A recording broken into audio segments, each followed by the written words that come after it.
રાહુલ ગાંધી આવી રહ્યા છે।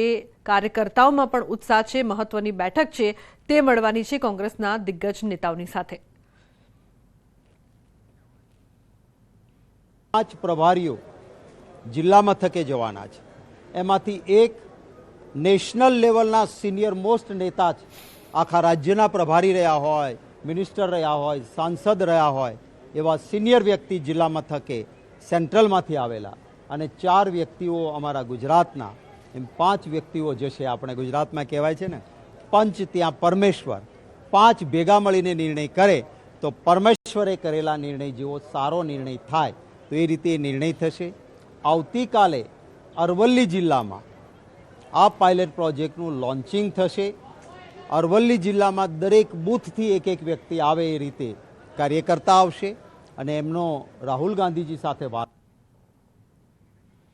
તો અરવલ્લીમાં આવતીકાલે આવશે રાહુલ ગાંધી। કોંગ્રેસના સંગઠન સર્જન અભિયાનનો થશે પ્રારંભ। મોડાસા સ્વામિનારાયણ મંદિર હોલ ખાતે કાર્યકરો સાથે સંવાદ કરશે। બૂથ સમિતિના 1200 કાર્યકરો સાથે સીધો સંવાદ કરશે રાહુલ ગાંધી। બૂથ સમિતિના કાર્યકરોના વિચારોને પણ સાંભળશે કોંગ્રેસ નેતા।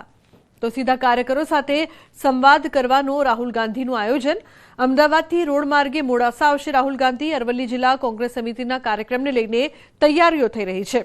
તો અરવલ્લી જિલ્લા પોલીસે પણ સુરક્ષા બંદોબસ્ત ચુસ્ત કર્યો છે।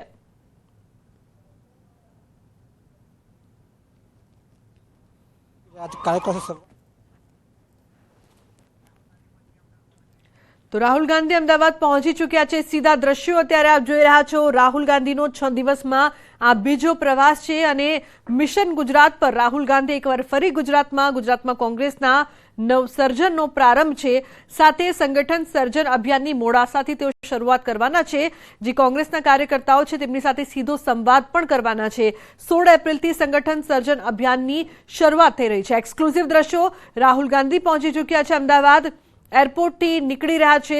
મિશન ગુજરાત પર રાહુલ ગાંધીનો 6 દિવસનો આ બીજો પ્રવાસ છે, જેને લઈને કોંગ્રેસમાં નવા પ્રાણ ફૂંકાવાની પણ કોંગ્રેસ નેતાઓ, કોંગ્રેસના કાર્યકર્તાઓને આશા। ચુસ્ત પોલીસ બંદોબસ્ત અને સિક્યોરિટી સાથે રાહુલ ગાંધી પહોંચી ચૂક્યા છે અમદાવાદ। એક્સક્લુઝિવ દ્રશ્યો અત્યારે આપ ટીવી સ્ક્રીન પર જોઈ રહ્યા છો। 6 દિવસમાં બીજી રાહુલ ગાંધીની જે આ ગુજરાતની મુલાકાત છે તેમાં અનેક કાર્યક્રમો છે તેનું પણ આયોજન કરવામાં આવ્યું છે। ખાસ કરીને જે બેઠકો થવાની છે, સાથે સાથે જે કોંગ્રેસના કાર્યકર્તાઓ છે તેમની સાથે સીધો સંવાદ કરીને રાહુલ ગાંધી તેમના વિચારો પણ છે તે સાझा કરશે। તે પણ જાણશે કે કોંગ્રેસના કાર્યકર્તાઓ છે તેમના શું વિચારો છે, શું કરવું જોઈએ તે તમામ બાબતો પર ચર્ચા। પ્રણવ જોડાયા છે લાઈવ વધુ માહિતી આપવા માટે। પ્રણવ, રાહુલ ગાંધી પહોંચી ચૂક્યા છે અમદાવાદ, શું અપડેટ આપની પાસે?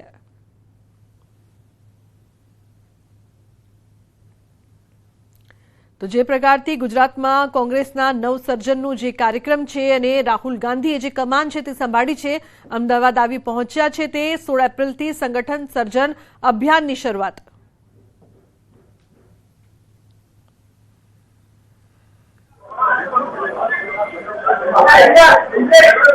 તો મહત્વનું છે કે મિશન ગુજરાત પર રાહુલ ગાંધી, ગુજરાતમાં કોંગ્રેસના નવસર્જનનો પ્રારંભ અને રાહુલ ગાંધી હાલ અમદાવાદ આવી પહોંચ્યા છે।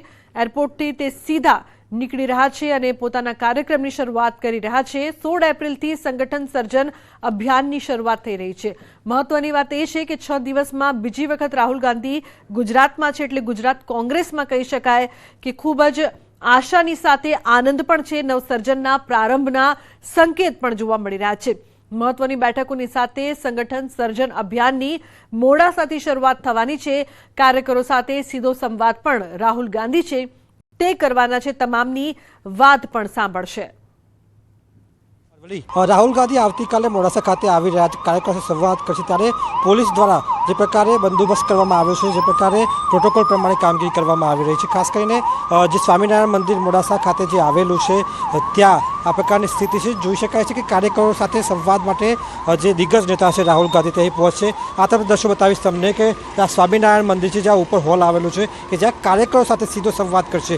ન કોઈ મોટા નેતા, ન કોઈ પણ પ્રકારના નેતા વગર સીધા કાર્યકરો સાથે સંવાદ કરવા માટે, કારણ કે જે પ્રકારે જિલ્લાઓમાં જે પ્રમુખો છે, પ્રમુખોની નિમણૂક કરવા માટેની પણ પસંદગી કામગીરી કરવામાં આવશે। સાથે જ જિલ્લાઓમાં કોંગ્રેસનું જે પ્રભુત્વ વધે તેવા પ્રયાસ સાથે અહીં રાહુલ ગાંધી પહોંચી રહ્યા છે આવતીકાલે। તેવા સંજોગોમાં આવતીકાલે 10 વાગ્યા બાદ લગભગ 1200થી વધુ જે બૂથ સમિતિના જે કાર્યકરો છે તેમની સાથે સીધો સંવાદ રાહુલ ગાંધી કરશે। હાર્દિક પટેલ, ન્યૂઝ 18 ગુજરાતી, અરવલ્લી। અન્ય મહત્વપૂર્ણ સમાચારની વાત કરીએ તો સોમનાથમાં ધારાસભ્ય પર થયેલ ફરિયાદ રદ કરવા આવેદનપત્ર અપાયું। નોંધનીય છે કે સોમનાથમાં 4 એપ્રિલના રોજ ડિમોલિશન સમયે ધારાસભ્ય વિમલ ચુડાસમા સહિત 40 લોકો પર ફરિયાદ થઈ હતી। ત્યારે વેરાવળ તાલુકા કોંગ્રેસ સમિતિ દ્વારા આજે પ્રાંત અધિકારીને આવેદન અપાયું છે। ખોટી રીતે કરવામાં આવેલ ફરિયાદ રદ કરવાની માંગ કરવામાં આવી છે। જો ફરિયાદ રદ નહીં તો લડી લેવાની તૈયારી બતાવી હતી।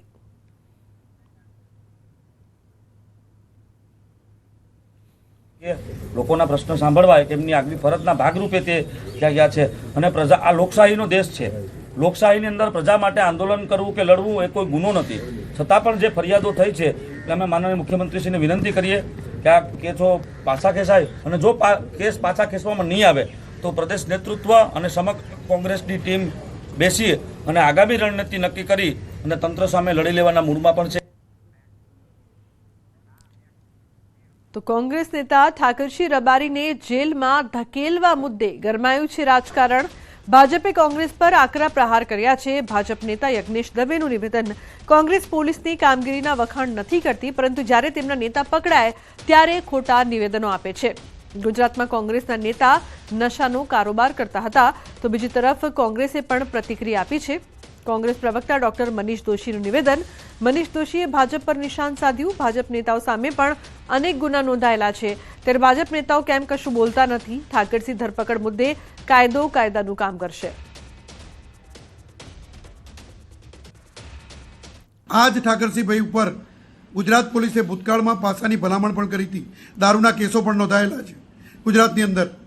છતાં પણ વાવ વિધાનસભાની જ્યારે પેટા ચૂંટણીની વાત આવી ત્યારે કોંગ્રેસ ઠાકરસિંહભાઈને સ્ટેજ ઉપર બેસાડી અને અમારા નેતા છે અને કોંગ્રેસના દિગ્ગજ નેતા છે આવા વખાણ કરતાં કોંગ્રેસ થાકતી નહોતી। ઠાકરસિંહભાઈ સાથે જે તે વ્યક્તિએ ગુનો કર્યો છે એ વ્યક્તિએ વાતચીત કરી છે।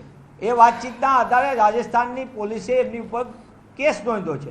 એ કેસના આધારે તેમની ધરપકડ થઈ એવી આપના માધ્યમથી ખબર પડે છે, પણ તેમ છતાં કોંગ્રેસ પક્ષ સ્પષ્ટપણે માને છે કે કાયદો કાયદાનું કામ કરશે।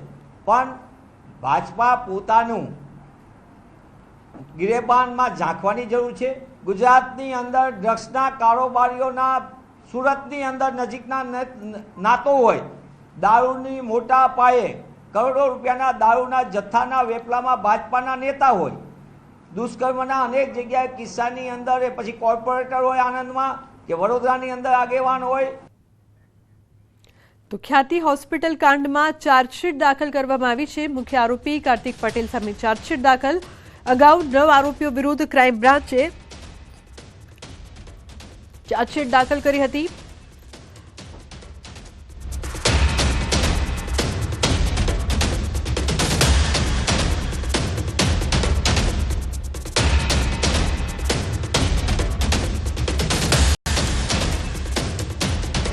ગ્રામ્ય કોર્ટમાં ચાર્જશીટ દાખલ કરી છે। ઉલ્લેખનીય છે કે ગાંધીનગરથી એસઓપી તથા દસ્તાવેજો બજાજ એલિયાન્સ ઇન્સ્યોરન્સ કંપનીમાંથી એસઓપી તથા દસ્તાવેજો ચાર્જશીટમાં રજૂ કરાયા હતા। સરકારે બનાવેલ તપાસ કમિટી પાસેથી જરૂરી દસ્તાવેજી પુરાવા મેળવીને રજૂ કર્યા હતા।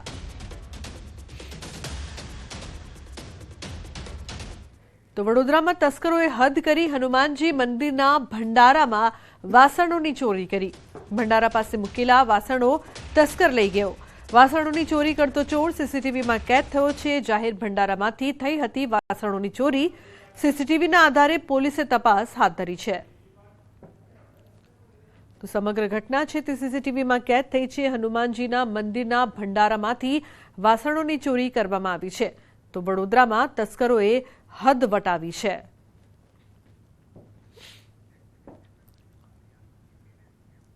તો બીજી તરફ વડોદરાના વાઘોડિયામાં તસ્કરો બેફામ બન્યા છે। મંદિર પાસેના બંધ મકાનમાં તાળા તૂટ્યા। છેલ્લા 1 મહિનાથી તસ્કરોના ત્રાસથી પ્રજા ત્રાહિમામ છે। નિવૃત્ત ફોરેસ્ટ ઓફિસરના ઘરને તસ્કરોએ ટાર્ગેટ બનાવ્યું। દુઃખદ પ્રસંગમાં ગયેલ પરિવારના ઘરે થઈ ચોરી। બંધ મકાનનું તાળું તોડી તસ્કરોએ હાથ સાફ કર્યો। સોનાના 100 ગ્રામ દાગીના કે જેની કિંમત 8 લાખની થાય છે તે ચોરી કરીને ચોરો ફરાર થયા છે. તો વાઘોડિયા પોલીસે ઘટના સ્થળે પહોંચી વધુ તપાસ હાથ ધરી છે. ધરમપુર વન વિભાગે વધુ એક લાકડા ચોરની અટકાયત કરી છે. જંગલ વિસ્તારમાંથી ગેરકાયદેસર ખેરના લાકડાનો જથ્થો ભરેલ એક